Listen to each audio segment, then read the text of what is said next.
행복과 승탄 되시기를 주님의 이름으로 축복합니다. 네.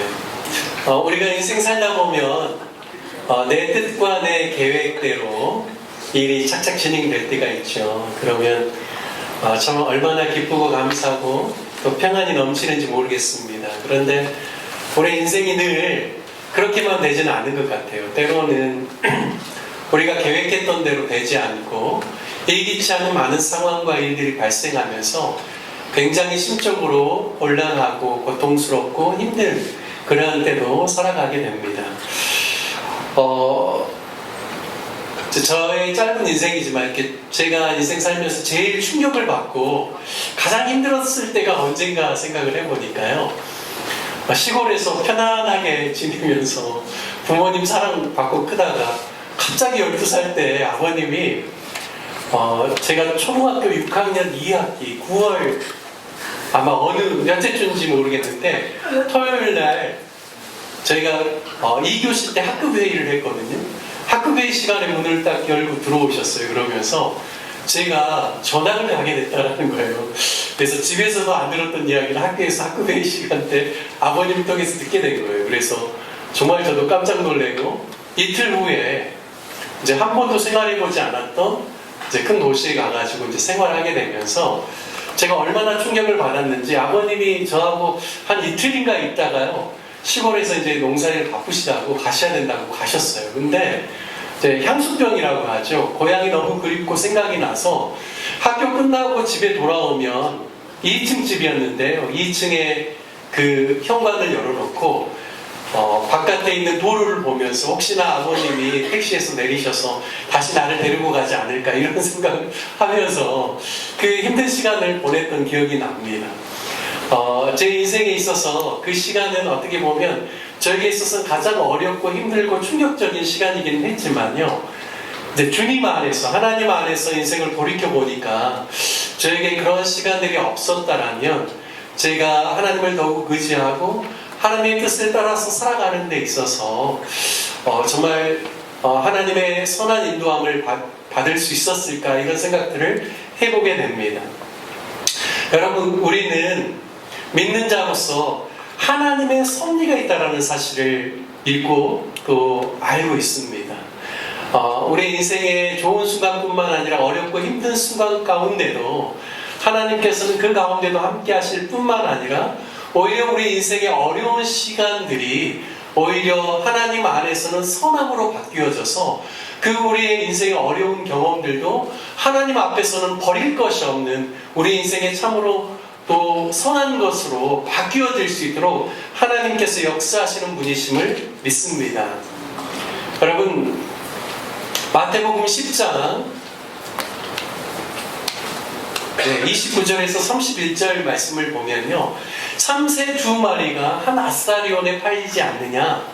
그러나 너희 아버지께서 허락하지 아니하시면 그 하나도 땅에 떨어지지 아니한다 말씀합니다. 그러니까 참새가 떨어지는 것도요. 하나님의 허락 없이 그냥 되어지는 일이 없다라는 것이죠. 그리고 하나님께서는 그 너희의 머리털까지도 다 세신 바 되었으니 두려워하지 말라. 너희는 많은 참새보다 귀하다라고 말씀합니다.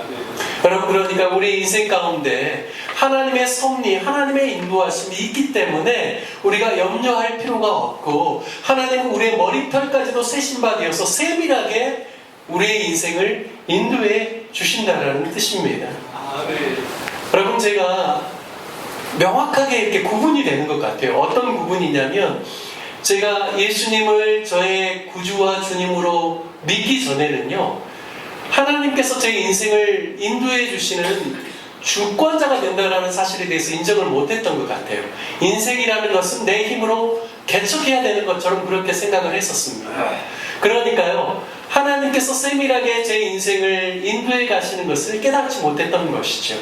그런데 예수님을 제가 인격적으로 경험하고 내 인생의 주인으로 모시기 시작하면서부터는 인생에 여전히 어려운 순간도 있지만 하나님의 인도하심을 구하는 삶 가운데 있기 때문에 제가 어렵지만 힘들지만 하나님의 인도하심 가운데 있다는 확신 가운데서 생활할 수 있었던 것 같습니다.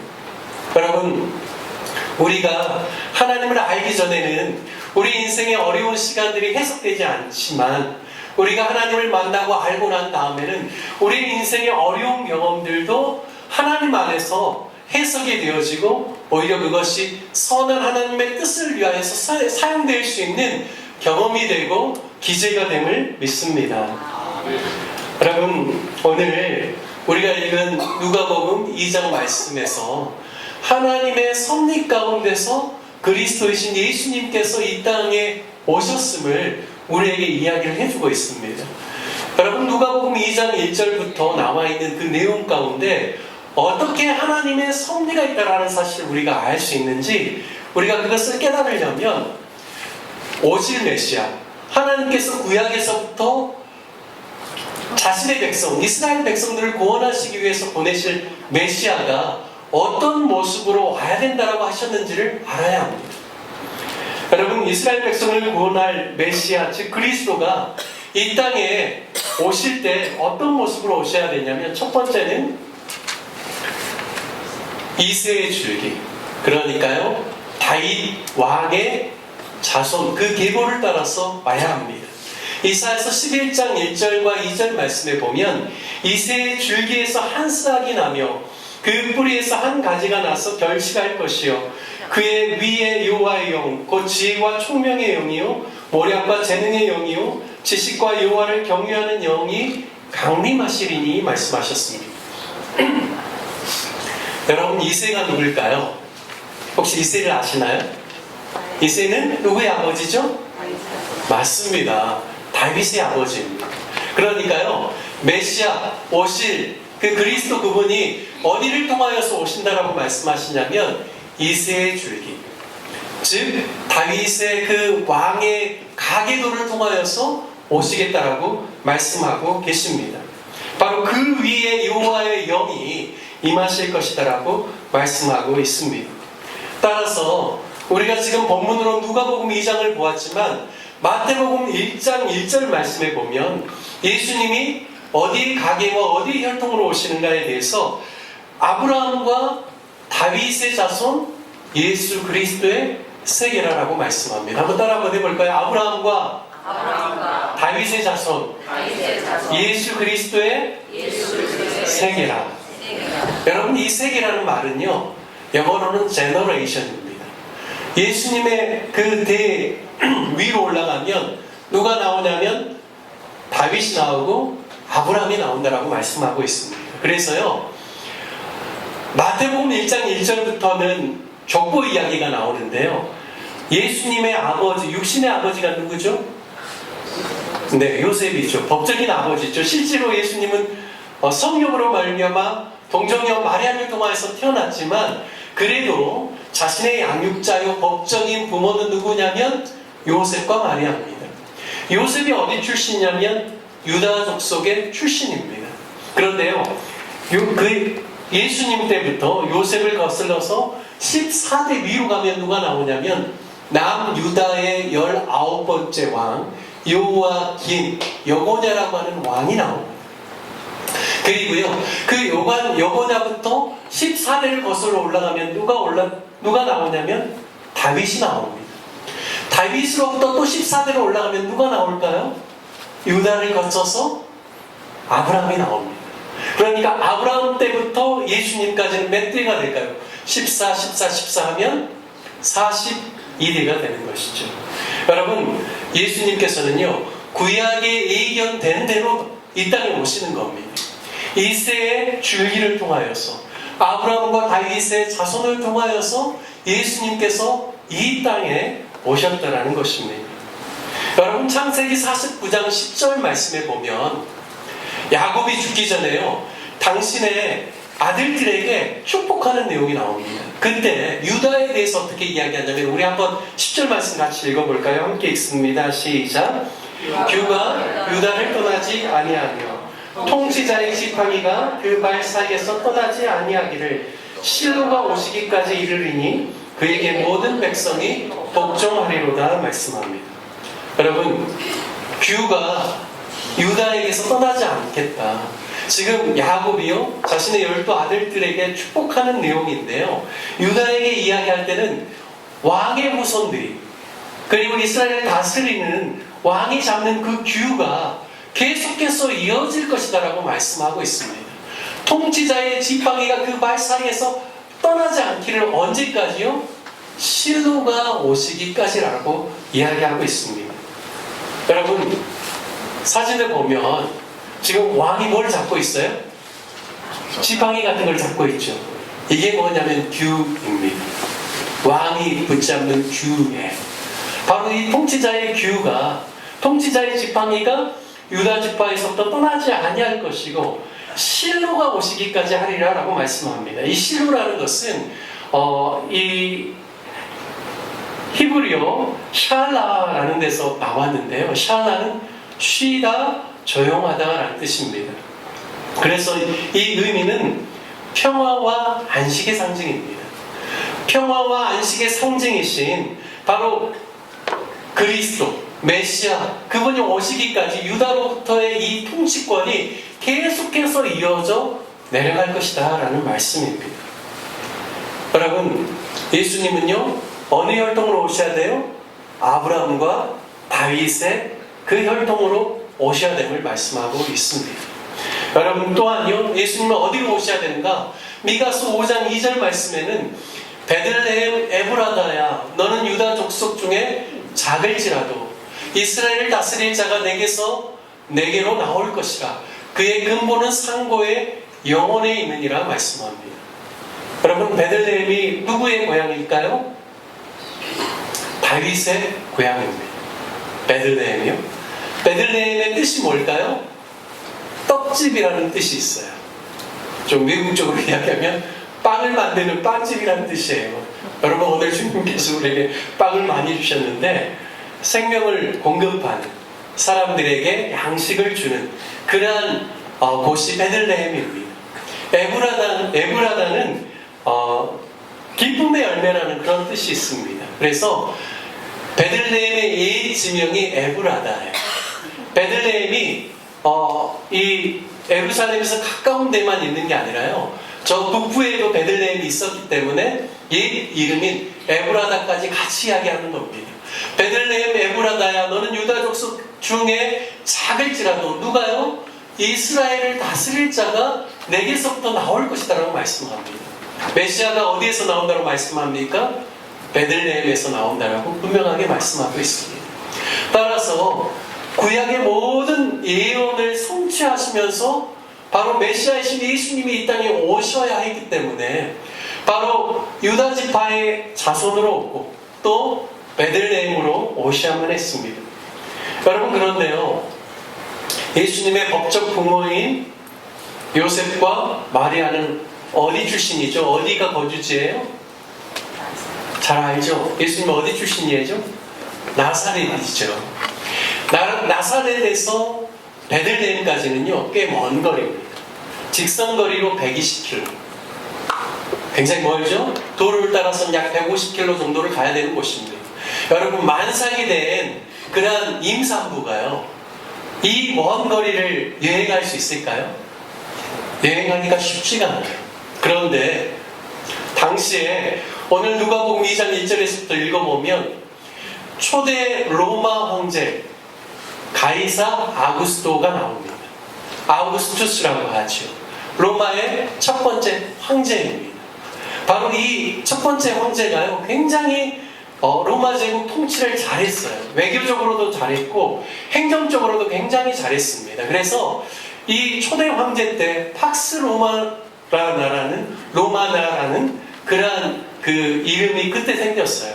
이게 무슨 뜻이냐면 모든 평화는 어디서부터 오냐면 로마로부터 온다는 그런 뜻이에요. 그러니까 그만큼 이 가이사 아구스트가 굉장히 통치를 잘했던 것이죠. 행정력이 뛰어난 사람입니다. 그런데 이 사람이 정기적으로 뭘 했었냐면 인구조사를 했어요.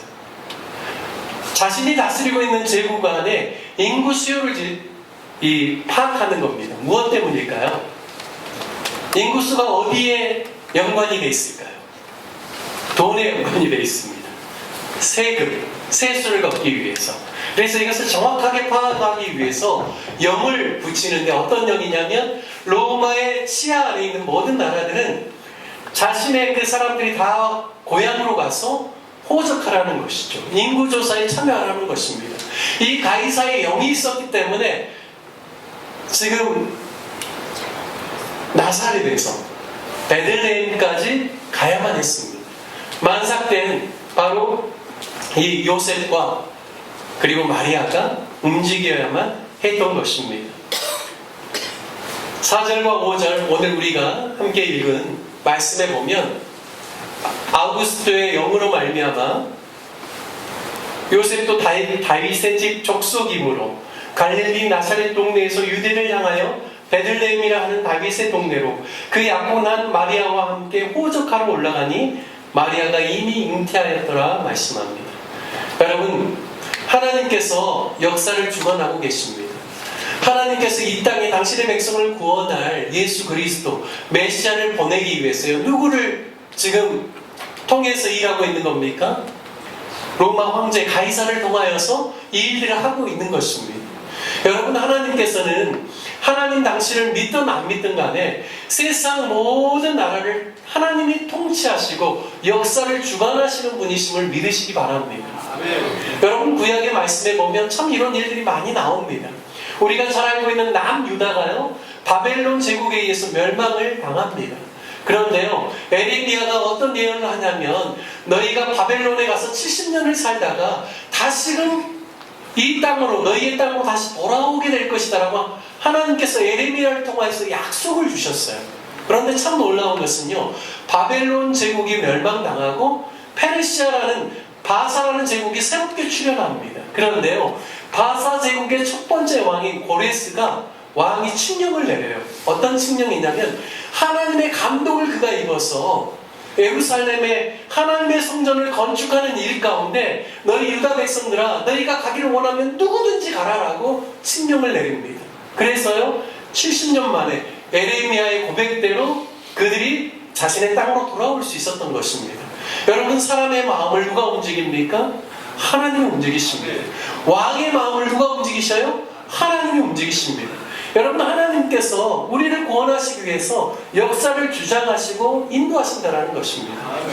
여러분, 그런데요, 한 나라의 역사, 예수님이 이 땅에 오시는 그 일만이 아니라 여러분, 우리 가운데 예수님이 우리의 개인적으로 우리 심령 가운데 올 수 있도록 여러분, 역사를 주관하시는 분이 또한 누구십니까? 하나님이십니다. 아멘. 여러분, 저와 여러분의 머리털을 세실 뿐만 아니라 참새 두 마리도 그냥 떨어지지 아니하도록 하나님께서 살피시고 역사하신 하나님께서 여러분, 저와 여러분이 예수님을 믿을 수 있도록 하나님께서 우리의 역사, 우리 개인의 역사를 주장하시고 인도하시고 계신다는 사실입니다. 여러분, 그러한 하나님의 섭리를 믿는 저와 여러분 되시기를 주님의 이름으로 축복합니다. 네. 여러분, 로마서 8장 14절에 보면 모든 하나님의 영으로 인도함을 받는 그들은 곧 하나님의 아들이라. 여러분, 하나님의 자녀가 되는 것, 하나님의 영의 인도하심 없이는 되어지지 않는다라고 말씀합니다. 내 개인적인 주관과 나의 선택으로 이루어지는 것이 아니라 성령 하나님의 인도하심 가운데서 우리가 하나님의 아들이라 일컬음을 받을 수 있도록 우리가 인도하심을 받았다라는 것입니다. 16절 말씀에는 성령이 친히 우리 영으로 더불어 우리가 하나님의 자녀인 것을 증거한다라고 말씀합니다. 여러분, 우리 안에 거하시는 성령님께서 여러분, 우리가 하나님의 자녀로서 이 땅을 살아가고 있다는 사실을 감각할 수 있도록 인도해 주신다는 것이죠. 여러분, 저는 모태신앙으로 예수님을 인격적으로 만나기 이전에도요, 어떤 것은 있었냐면 제 마음 가운데 죄를 범하거나 하나님이 기뻐하지 않은 일들을 행할 때 제 마음 가운데 찔림이 있었습니다. 하나님의 자녀로서 이렇게 하면 안 되는데 라는 그런 마음이 있었다는 것이죠. 누가 주셨을까요? 성령께서, 하나님께서 나의 심령 가운데 주신 것입니다. 그것이 바로 우리가 하나님의 자녀됨의 증거입니다. 여러분, 내가 열심히 기도 생활을 안 하고 때로는 내가 좀 신앙적으로 좀 내가 느슨해져 있을지라도요, 내 안에 거하시는 성령님께서 내 안에 어떤 찔림을 준다면 여러분, 그것이 무엇의 증거입니까? 내가 하나님의 자녀로서 산다라는 증거라는 사실입니다. 여러분, 저와 여러분이 하나님의 섭리 가운데서 우리 주 예수 그리스도를 믿게 되었고 하나님의 자녀가 되었다라는 사실을 꼭 기억하시기를 주님의 이름으로 축복합니다. 여러분, 하나님께서는 우리를 구원하시기 위해서 섭리 가운데 그리스도이신 예수님을 보내어 주셨습니다. 역사를 움직이시고 통치자를 움직이시면서 그 일들을 행한 것이지요. 여러분, 그렇다면 예수님이 왜 이 땅에 성육신, 우리와 같은 성정을 입은 사람으로 오셔야만 했을까요?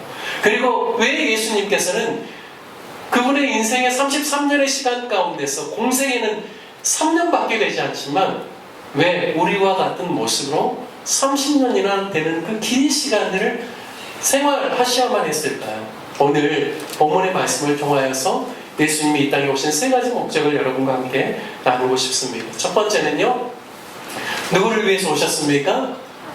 가난한 자를 위해서 오셨습니다.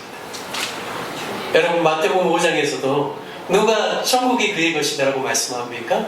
첫 번째가 심령이 가난한 자죠.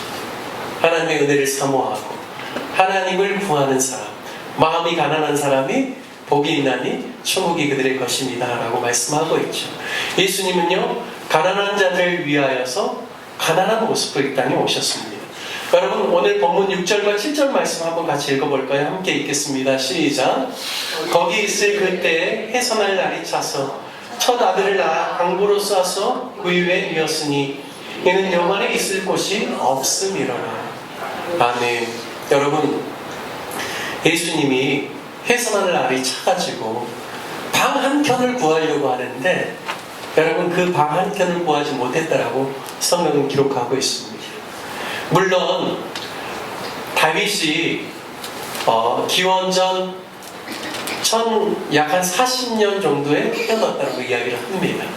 그리고 그의 통치가요, 기원전 1010년부터 970년 정도로 40년 통치를 이야기를 하고 있습니다.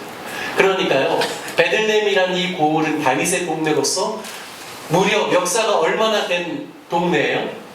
1000년이 넘게 예수님 당시에도 있었던 고을이에요. 그러다 보니까 호적을 하러 많은 사람이 왔다라는 것을 우리가 충분히 예상할 수 있습니다. 여러분, 그런데요, 예수님의 머무를 방이 없었던 이유가 무엇일까? 저는 곰곰이 묵상해 봅니다. 만약에 예수님의 법적인 부모인 요셉과 마리아가 돈이 많은 사람이고, 그리고 이 모든 옷의 어떤 옷이라든지 모든 것이 정말 사람들이 보기에 귀티나는 사람이었다면 과연 방이 없었을까라는 생각들을 해보게 됩니다. 제가 생각할 때는 분명히 요셉과 마리아가 가난한 형편에 있었기 때문에 그들이 들어가야 될 방을 얻지 못하였다라고 저는 그렇게 생각합니다. 여러분, 누가복음 2장 우리가 20절까지 읽었는데요, 21절 이후에 보면 바로 마리아가 그가 40일이 지나서 이제 자신의 이제 모든 정결케 되는 기간이 남자아이를 태어나면요 7일 동안 부정하더라고 해서 8일째가 되는 날 할례를 받습니다. 그리고 33일이 지나야 그 모든 결례 기간이 다 채워집니다. 그래서 40일을 지나서 하나님께 뭘 드리냐면 아이를 하나님께 드리는 번제와 그리고 또 속죄제를 드리게 됩니다. 번제를 드릴 때는요 1년 된 어린 양을 드리게 되어 있습니다. 그리고요 속죄제는 산비둘기나 집에서 키우는 비둘기 하나를 드리게 되어 있습니다. 그런데 형편이 가난하고 어려운 사람에게는 어떻게 드리라고 했냐면 어린 양 대신에 비둘기 2마리나 산비둘기 2마리를 잡아서 하나를 번제로 하나를 속죄제로 드리라고 했습니다. 그런데 마리아는 어떻게 했어요? 어린 양을 잡아드릴 형편이 못됐어요. 그래서 비둘기 2마리를 가지고 하나는 번제로 하나는 속죄제로 드리게 됩니다. 이게 누가복음 2장 21절 후반부에 나와요. 여러분, 그러면 우리가 충분히 이해할 수 있는 것은 예수님의 부친 요셉과 마리아는 형편이 어떻다? 가난하고 어렵다라는 것을 알 수 있습니다. 그래서 예수님이 어디에서 태어날 수밖에 없었던 거예요? 마구간에서요. 그리고 예수님을 누일 자리가 없기 때문에 어디다가요? 구유 위에 누이셔야만 합니다. 여러분, 어떤 인간의 출생 가운데 예수님처럼 마구간에서 태어나고 누일 자리가 없어서 구유 위에 누인 사람이 얼마나 있을까요? 여러분, 여러분, 왜 예수님께서 친히 온 세계 만물을 다스리고 역사를 주관하시는 하나님임에도 불구하고 가장 낮고 천한 그 자리로 오셨을까요? 여러분, 그것은 고린도후서 8장 9절에는 다음과 같이 이야기합니다. 우리 한번 같이 읽어보겠습니다. 시작. 우리 주 예수 그리스도의 은혜를 너희가 알거니와 부유하신 이로써 너희를 위하여 가난하게 되시니 그의 가난함으로 말미암아 너희를 부유하게 하려 하심이라. 아멘. 여러분, 주님께서 왜 가난한 모습으로 오셨는가? 우리를 부유하게 하시기 위해서 오셨다고 말씀합니다.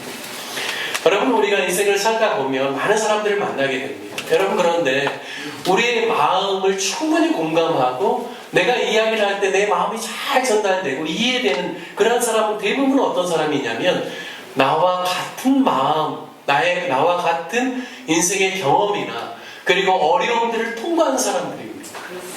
여러분, 그렇지 않고요, 정말 늘 평탄하고 너무 나와 정말 인생이 너무나 그냥 구별되리만큼 정말 다른 세상에 있는 사람처럼 여겨지는 그 사람이 많은 것을 가지고 있을지라도 그가 나에게 다가온다라고 했을 때 마음이 공감이 잘 안 됩니다.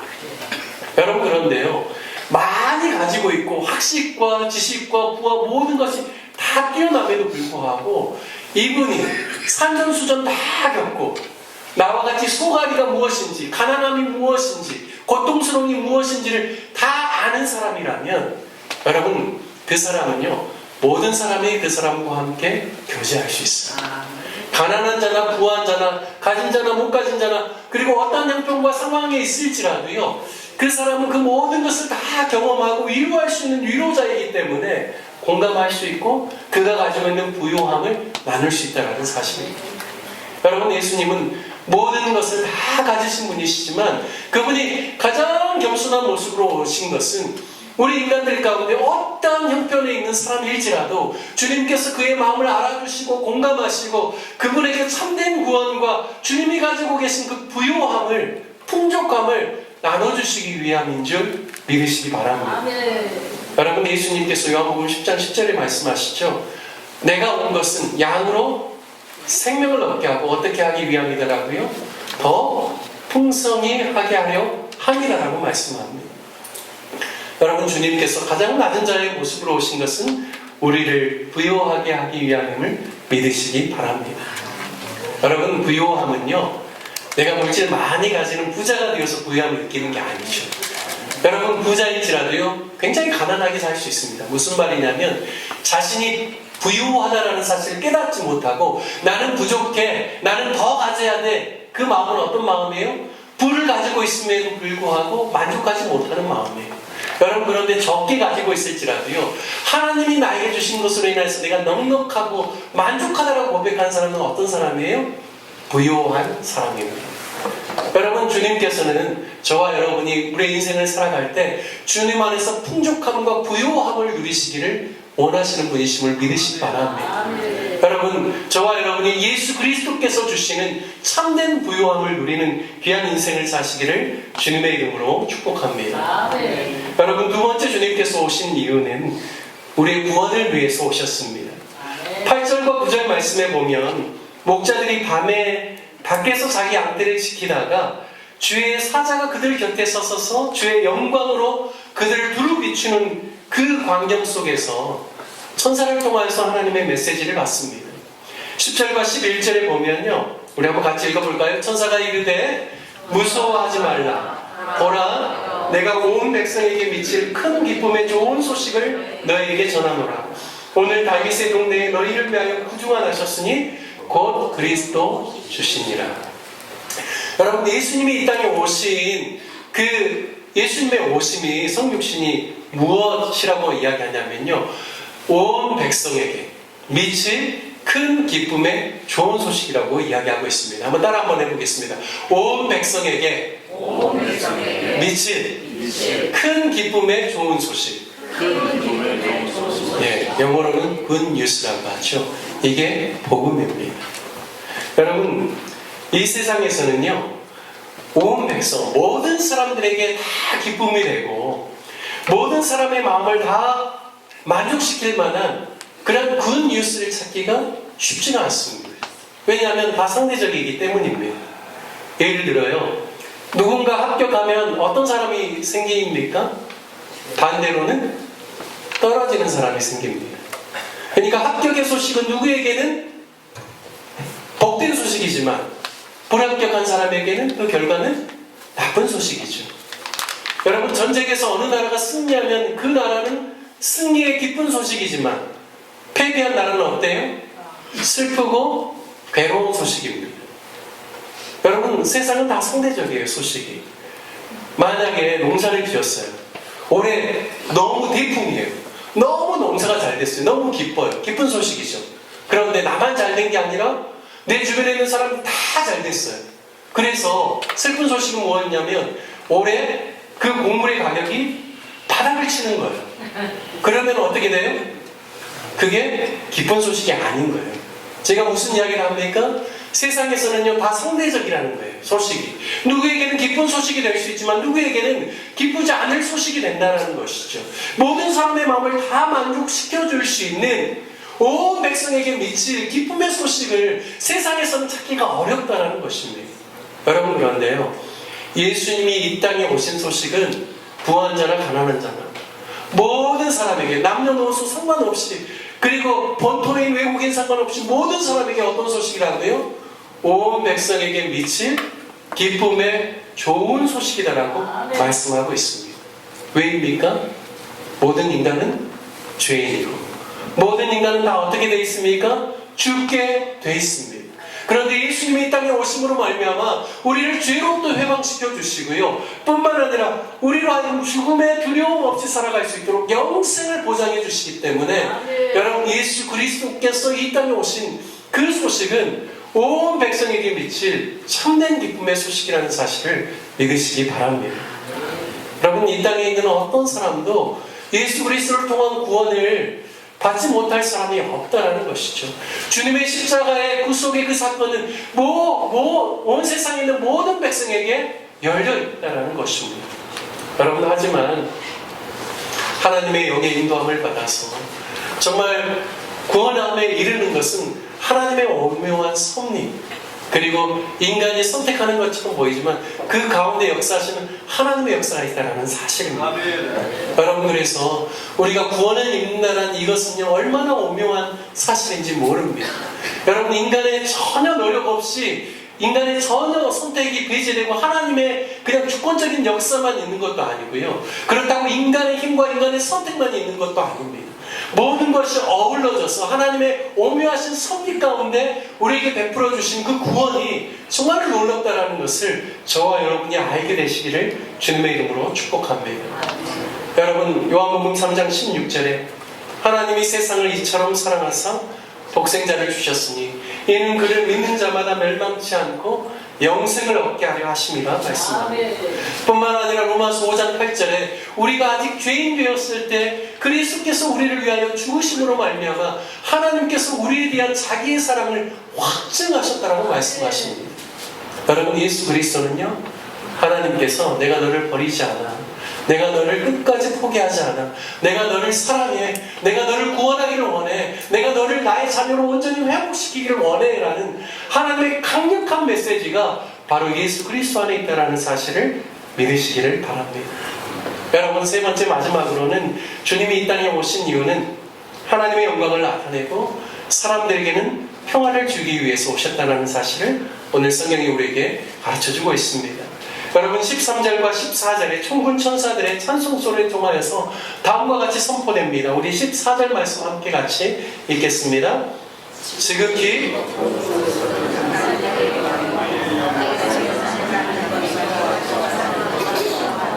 아멘. 지극히 높은 곳에서는 하나님께 영광이요, 땅에서는 하나님이 기뻐하시는 사람들 중에 평화다 말씀합니다. 예수님이 이 땅에 오심에 대해서 천군 천사들이 이와 같은 메시지로 노래한 겁니다. 여러분, 하나님께 영광 돌리는 삶이 무엇일까요? 여러분, 우리가 어떻게 사는 것이 하나님께 영광일까요? 여러분, 그것은 예수님의 말씀을 통해서 우리가 분명하게 알 수가 있습니다. 요한복음 17장 4절 말씀에 보면 아버지께서 내게 하라고 주신 일을 내가 이루어 아버지를 이 세상에서 영화롭게 하였사오. 여러분, 주님께서는요, 아버지께서 나에게 이 땅에 보내신 아버지의 뜻과 목적대로 살아가는 삶이 하나님을 영화롭게 하는 삶이다라고 말씀하고 있습니다. 여러분, 저와 여러분의 은사와 재능이 다르죠. 직업도 다릅니다. 하나님께서 우리 가운데 주신 성품도 다릅니다. 하지만 정말 하나님께서 우리를 통해서 영광 받으시는 것은 무엇인가? 각자의 부르심의 자리 가운데서 하나님께서 나에게 하라고 하신 일들을 충성되이 감당함으로 그 일들을 통하여서 하나님께 영광을 올려드리고 하나님께서는 영광을 받으신다는 사실을 믿으시기 바랍니다. 여러분, 꼭 목회자가 되고 사역자가 되고 선교사가 되고 그래야만 하나님께서 영광 받으시는 것이 아니라요, 하나님께서 우리를 불러주신 부르심의 자리 가운데서 하나님이 하라고 하시는 일들을 우리가 충성되이 감당할 때 우리 주님께서 고백하신 것처럼 하나님께서 우리를 통하여서 영광 받아주시는 줄 믿습니다.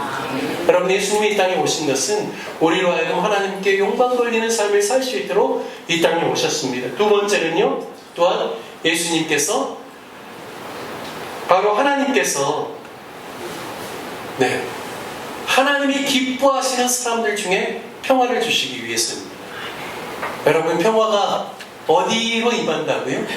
예수님을 통해서 임하는데 어디를 통해서요?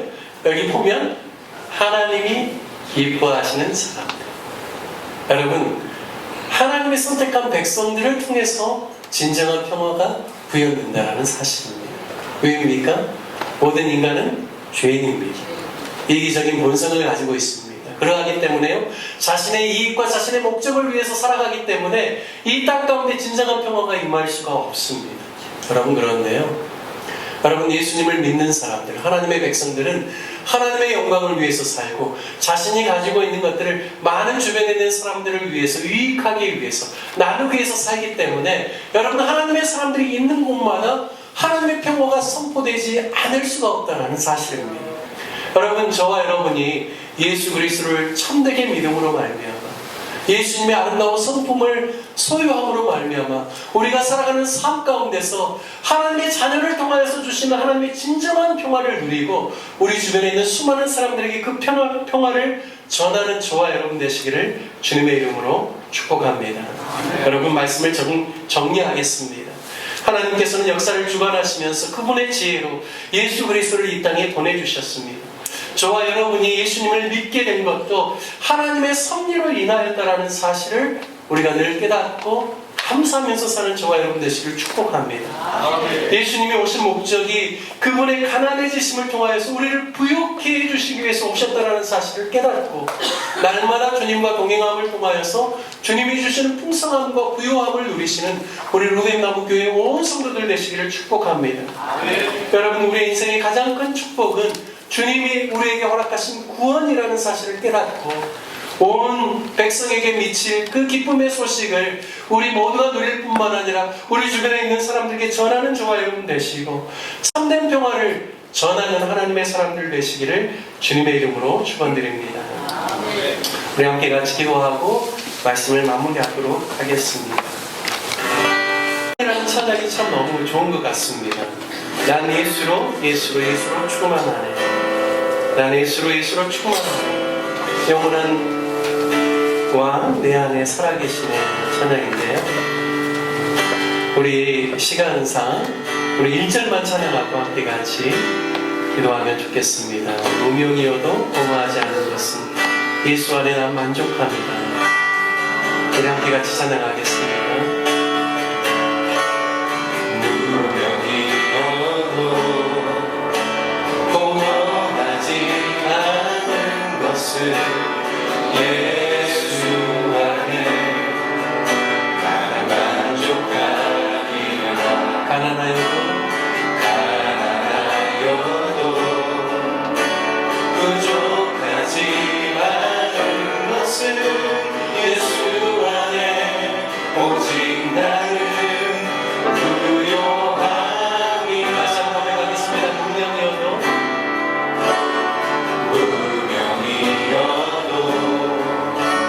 고마하지 않은 것은 예수 안에 나는 만족하리라.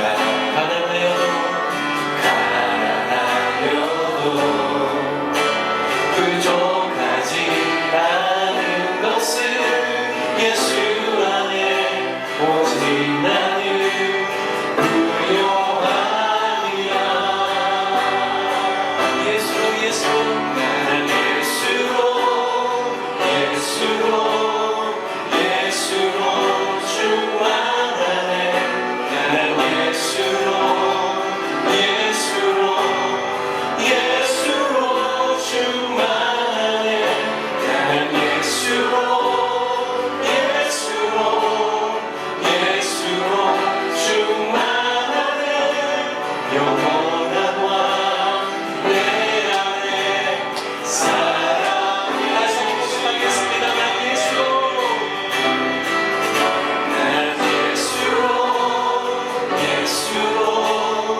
보내주시고 또 부족한 제가 예수님을 믿고 따를 수 있도록 인도하여 주시니 감사합니다. 주님의 그 부유하심이 나의 삶 가운데 충만하게 임하게 하여 주옵시고 오직 하나님의 영광을 위해서 살게 하여 주시고 그리스도의 참된 평화를 위해서 살아갈 수 있도록 인도하여 주시옵소서라고 우리 시간 함께 같이 잠잠히 기도하도록 하겠습니다. 하나님 아버지 주님의 은혜와 사랑을 감사합니다.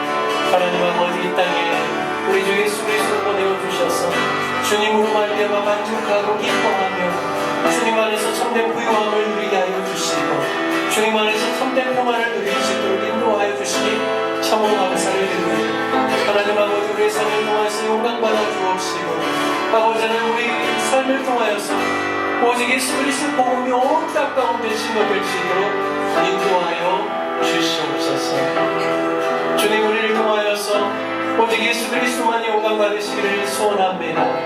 모든 영광과 존귀와 찬송을 받아 주시옵소서. 우리 주님 예수님의 이름으로 기도드립니다. 아멘. 주님께 영광의 박수를 올려드립니다.